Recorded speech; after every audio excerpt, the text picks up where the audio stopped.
Hi, I'm your host Vasco Duarte. Welcome to the Scrum Master Toolbox podcast, where we share tips and tricks from Scrum Masters around the world.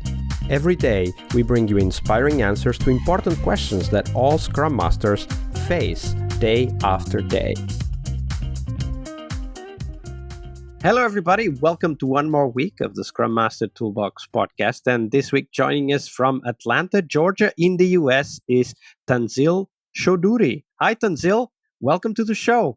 Hey, Vasco. Thank you for having me. Absolutely. It's a pleasure to have you, Tanzil. Tanzil is a passionate Agilist focused on coaching individuals, teams, and organizations towards the Agile transformation journey. He's specialized in working with teams and organizations to help them overcome cultural hangovers. That's a very interesting term, Tanzil. So tell us a little bit more about yourself and how did you end up becoming a Scrum Master? So I started my career off mostly as a business analyst, a little bit into traditional teams, into a fragile team, eventually some experience of an agile team.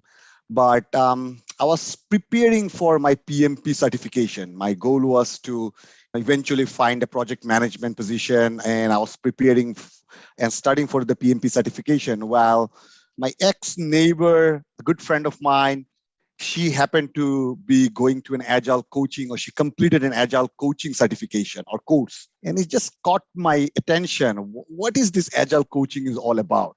So I reach out to her. I ask her, hey, what's up with this certification? And she explains me that she's wearing a dual hat of business analyst and a Scrum Master in an organization. And at that point, she talked about Scrum Master was equivalent to project manager or something like that. And that's where my research started. I went for a 2 days, the Scrum Master certification, CSM certification. And I fell in love with Scrum and Agile. I mean, that was my start. I started looking for opportunities within that space, and the journey started from there. I really like the poetic way in which you put it. I fell in love with Scrum and Agile. Well done. So I think I was a lazy BA, and I didn't see myself, as a project manager. So I had to fall in love with something to pay my bills. But of course, it's a lot better if you pay your bills with something that you love to do, right? There you go. I think there's somebody said it, if you love what you do, you never work a day in your life. That's correct. So Tanzil, let's take it forward. And let me ask you a story that might be difficult or not to answer, which is a story of failure. And we want to explore that story because, of course, today's Monday. It's Fail Monday here on the podcast. And we want to explore those stories so that we learn from them and we can take the lessons you learned and apply them to our work. So share that story with us, Tanzil, a story of a moment where you as a Scrum Master, you did your best, but at that time, as so often happens, the best just wasn't good enough. So tell us that story. Walk us through the steps of how that unfolded. So I was working with one of the clients. I joined towards last quarter of the year, and there was about 5 Scrum team within that program. Joined as a Scrum Master for one of the team. Took me a couple of months to settle down with that team. It was a team of very energetic individuals within the team. So first couple of months, I was able to connect to that team and start coaching them into a lot of better practices and how as a team we can come together. I was gelling well with the other Scrum Master within the program as well. And they really helped me feel comfortable within that new organization.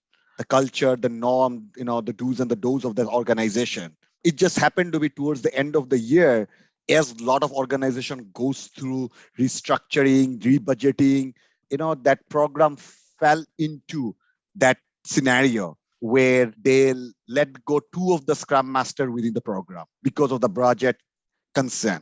And I was asked to take over or serve the second team along with the team I was working as a Scrum Master. So to take a second team on as a Scrum Master. Second team was on.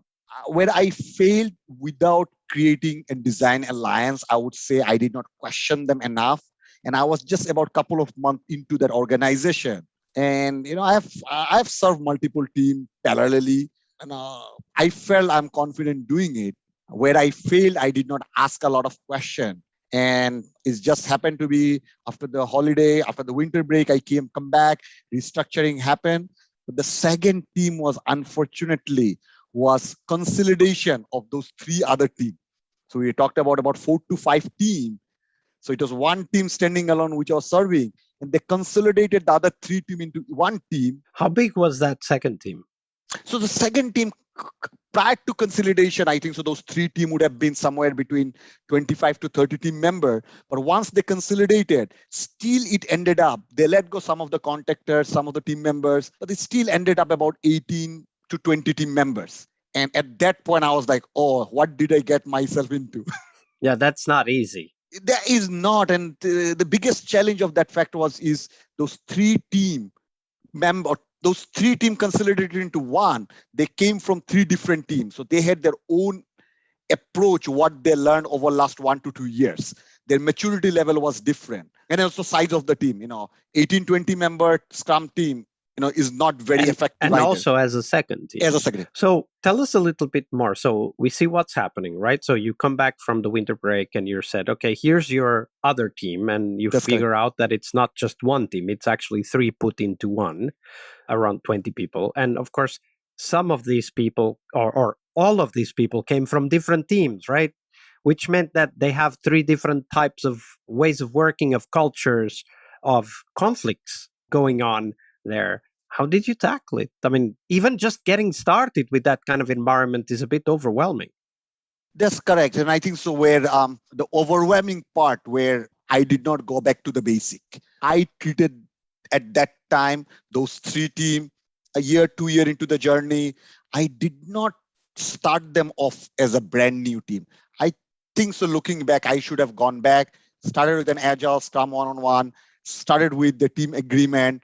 Instead of that, the ball started rolling, and where a lot of conflict, different ways of working started.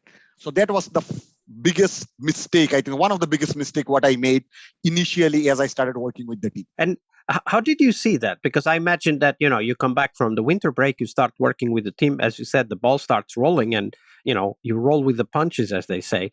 But then the conflicts start appearing. How did that start to manifest? How did you notice that something was off? So several factors, several things was working. One was the organization was designed, they had a product owner who would work as their second responsibility. They had a day job or 80-90% of responsibility towards their day job, but she acted as a product owner for the team. However, the responsibility of she would prioritize the epics and the user stories, the research, the rest of the time would be done by the dev team or the business analyst within the dev team. We were experimenting with PI planning, the safe at that stage. So beginning of the year or beginning of the quarter, PI planning will happen. The team will commit to those particular epics within those PI, but the business analyst did not have enough information. They would structure out some of those user stories, but the business analyst wasn't knowledgeable enough, or the team wasn't knowledgeable enough to descope those epic and really get a proper sizing, the effort. The blaming game started. The dev team started blaming the BA. Hey, the user story is not ready for refinement. How can we refine? By the time the story is completed in refinement, the dev team pulls in, but that team takes too long to turn it over to the QA. So it was a three different team within a team. BA or BSAs, dev, and QA would work within a team, but three different timeline, and they're trying to fit those into the same sprint. Wow. So on top of having a team with team members from three different teams with three different cultures and ways of working, you also started to see that there was this very heavy separation of skills. Did I get it right? You're correct. So I imagine that some of the conflicts that came up were about somebody wanting a lot of stuff done and somebody saying, but this cannot be done. Is that how you saw it? Was that like some pushing of things into the PI or the program increment that the team wasn't ready to take? Is that what happened? Little bit of that, but more to do with, I'll take you through a scenario where, let's say, the user story. The user story, the dev team would work with the BA or the business analyst to get this story ready for work. If that process delays, the story is not ready for work. It had dependencies, it had some other reasons they could not clarify the requirements or the business need. At that stage, the story is not ready, which leads to the team not able to pull their story into the upcoming sprint, or vice versa. The story is ready, but the dev team is taking too long. The developers are not working. They're not pair coding. They're not mob programming. So individually, they're working the story. And by the time it is pushed to the QA is saying, hey, I got it on the last day of the sprint. I don't have enough time. And it made it worse. Each of those skill set individuals would report to different reporting manager, and their manager is backing them up. QA manager is blaming on the dev team manager is blaming it on the business analyst manager. So it's just like all blaming game. And I imagine that as a Scrum Master, you kind of felt in the middle of other people's fights, right? Yeah, I did. And I think so it made it, I wouldn't call it made it worse, but a lot of time I will reach out to my mentor or my Agile coach. And the responsibility Agile coach played in that organization is need-based service. Only if and when a Scrum Master reaches out, they come in and help. And every time my Agile coach came and tried to help, he would talk about the best practices. And the team wasn't mature enough to get to the best practice yet.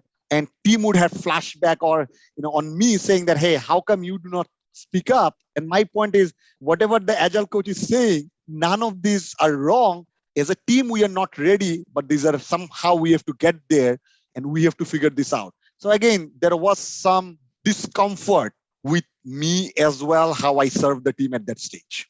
And it kind of reminds me that very often we need to tackle problems that have nothing to do with software development or best practices, but rather fundamental construction items or aspects, like, for example, having this very separate skills and people reporting to different managers. So not really having a belonging to the team and an allegiance to the team, but rather to their skill set. And of course, that kind of primes the team for conflict, right? If I can go to my manager and say it's your fault, then of course my manager will stick with me, your manager will stick with you, and we have the basis for an unsolvable conflict. You're right.